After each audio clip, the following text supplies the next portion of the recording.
Good afternoon, everyone. Am I audible at the back? Okay, thanks. First of all, thank you. Thank you to the chair, to Director Sir, Honorable Principal Sir, all distinguished industry after we joined the industry from college. And that's a very, very interesting topic that we have today. It's like, from my experience, I can tell you, last 20 years, I have spent in the industry, and it's like business can take decisions.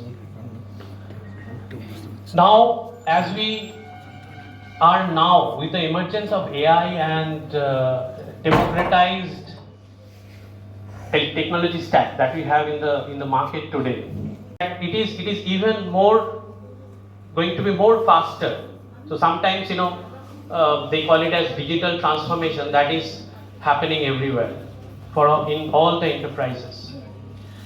So it is basically the time when we should think and observe the patterns very carefully, adapting smoothly, quickly